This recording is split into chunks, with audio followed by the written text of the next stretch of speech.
Okay, fatal bear attack analysis number 1. And these are the opinions expressed by me and strictly by me of the author and not specific treatment recommendations. First, our condolences to the victim's family and friends. And you want to avoid seeing something like this, a growling grizzly bear with its mouth open, fangs pointed towards you and close. It's best to avoid this even. Fairly close grizzly, not on the attack, but within striking range.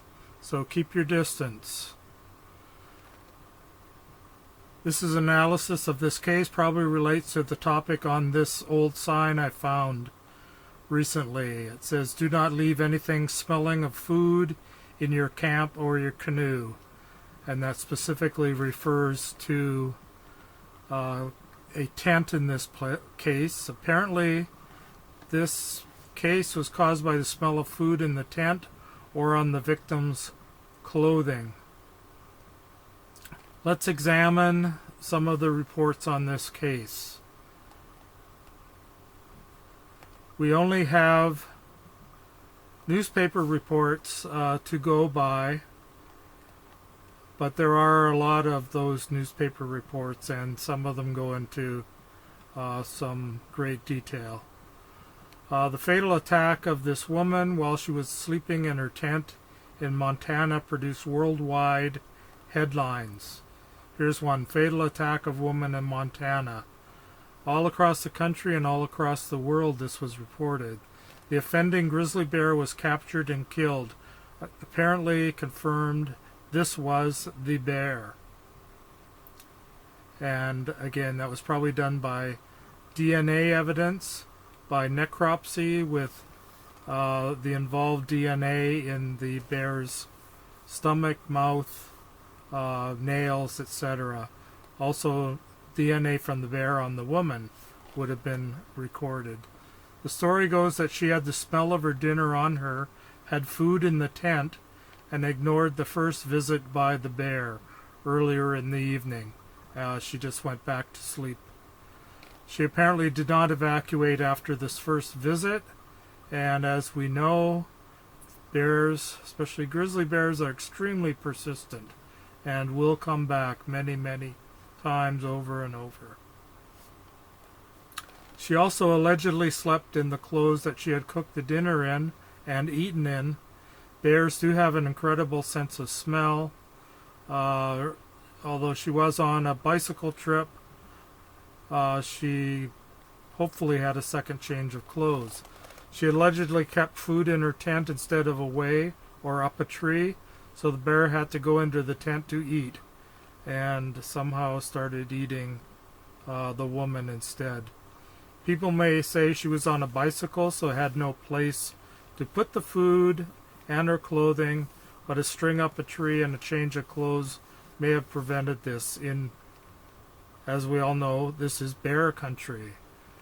This is bear country, so you have to be careful. It's known as bear country. There's bears all around. We go there to see bears, as many other places also have bears. As far as we know, the grizzly bear was not rabid, that is, did not have rabies, and was not otherwise sick, as would be an explanation for attacking a human being.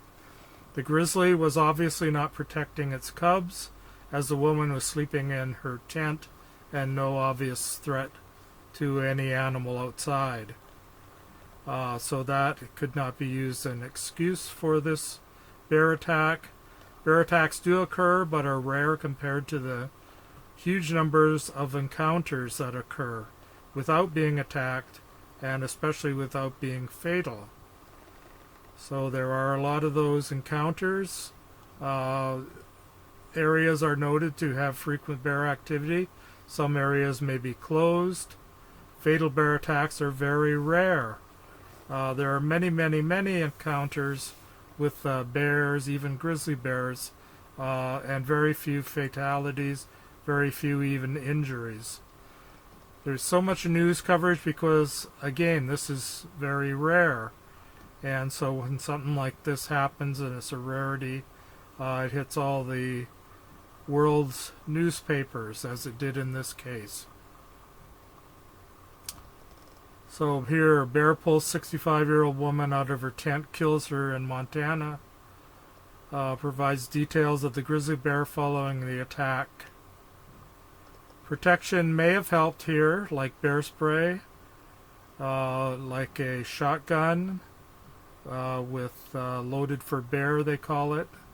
Rifled slug is the best.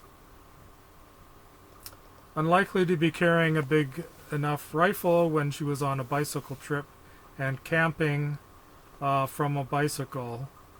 It would be unusual to be carrying a big rifle for protection, but possibly bear spray would have helped.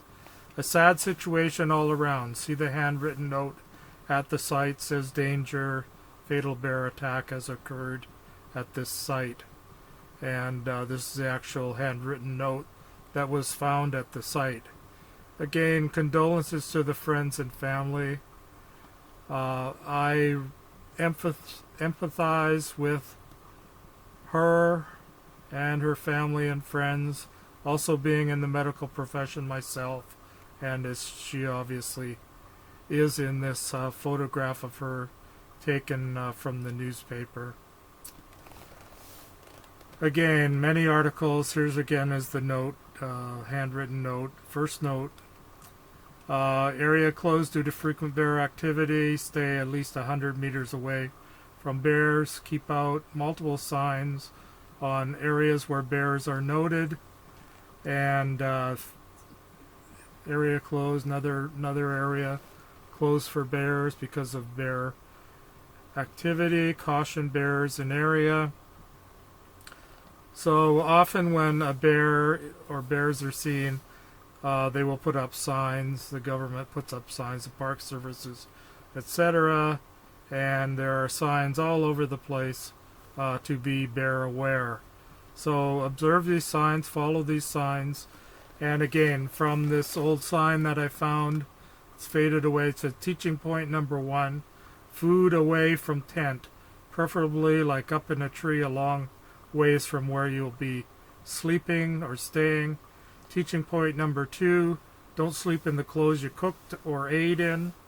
Put these up the tree as well, long ways away from where you're camping, so the bear will not be attracted to the scent. After the first visit, get out of there. The bears are very persistent. So the bear came around the first time and apparently was scared away, but obviously came back to feed, and unfortunately she got in the way and was killed. So observe the signs. Protection is always advised. Bear spray would have been a minimum, and that may have helped. Unknown. Follow the rules. Here's a whole list of rules under where a similar bear attack occurred recently, and I have a photograph of it. As the Girl Scouts say, be brave. And this is one of their signs.